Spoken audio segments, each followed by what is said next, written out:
दुनिया में तीसरे विश्व युद्ध की चिंता यूक्रेन पर रूस के हमले के बाद शुरू हुई। अब पूरी दुनिया जहां इजराइल और हमास की जंग में उलझी है, तो उसी दौरान यूरोप में परमाणु युद्ध का खतरा सिर पर मंडरा रहा है। बाल्टिक सागर में फिनलैंड और एस्टोनिया के बीच ऐसा क्या हुआ जो तीसरे विश्व युद्ध और परमाणु विनाश की वजह बन सकता है? देखिए टेली सीरीज का episode Bhay, the deadly threshold.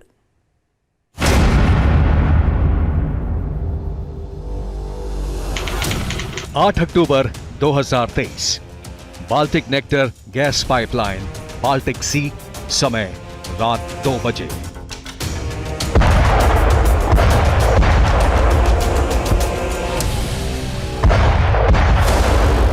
Finland और एस्टोनिया के बीच नेचुरल गैस सप्लाई करने वाली बाल्टिक नेक्टर पाइपलाइन के स्टेशन पर तैनात कर्मचारियों के होश उड़ गए।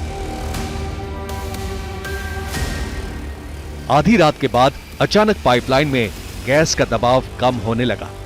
साफ था कि पाइपलाइन में कहीं न कहीं लीकेज हुई है। यही बात परेशान करने वाली थी कि सिर्फ 4 साल पहले बिछाई गई पाइपलाइन अपने आप कैसे क्षतिग्रस्त हो सकती है, वो भी तब जब उस रात बाल्टिक सागर शांत था। हैरानी वाली बात यह भी थी कि बाल्टिक नेक्टर गैस पाइपलाइन में जिस वक्त लीकेज हुई, उसी दौरान फिनलैंड और एस्टोनिया के बीच बिछाई गई टेलीकॉम केबल भी डैमेज हो चुकी थी। यानी गैस सप्लाई के साथ साथ दोनों के बीच संचार भी ठप था।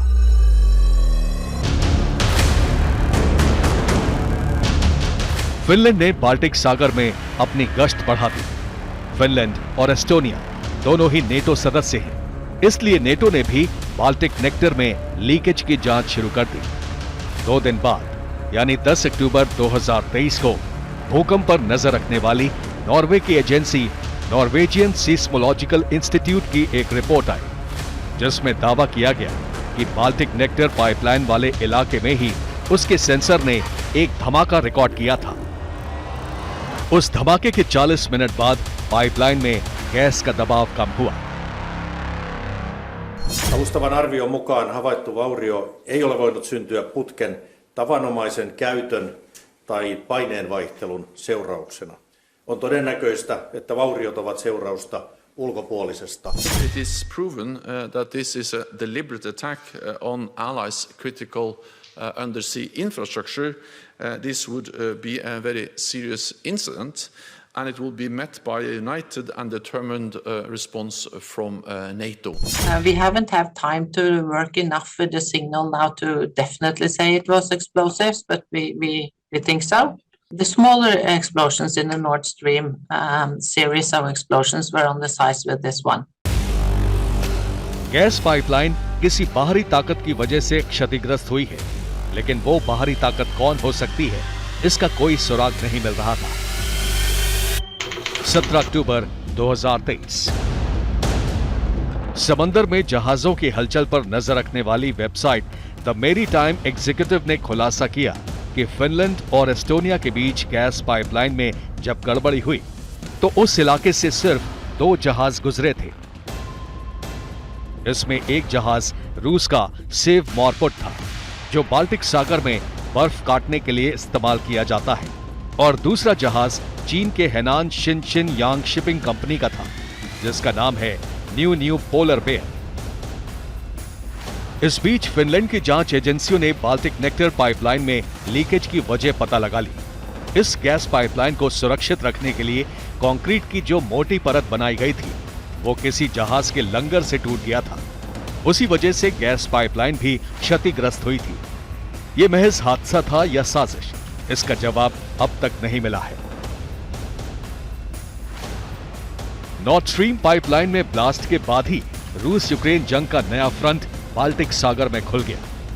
इस इलाके में रूस ने 30 साल में पहली बार अपने परमाणु हथियारों को युद्धपोत पर तैनात किया, तो नेटो के झंडे तले अमेरिका ने अपने न्यूक्लियर बॉम्बर्स उड़ाने शुरू कर दिए।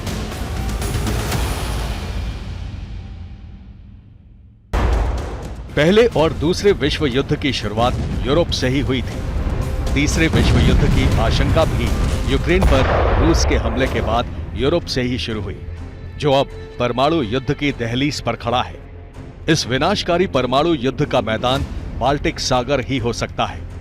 जिसके किनारे बसे फिनलैंड को अप्रैल 2023 में नेटो का 31वां सदस्य बनाया गया और बाल्टिक देशों के संगठन में शामिल स्वीडन भी नेटो का सदस्य बनने की लाइन में है। नेटो को अपनी सीमा से दूर रखने के लिए ही रूस ने यूक्रेन पर हमला किया। अब फिनलैंड के बाद स्वीडन के रूप में नेटो बाल्टिक सागर में रूस के सिर पर खड़ा है। इससे पूर्वी और उत्तर यूरोप में युद्ध के बादल मंडरा रहे हैं।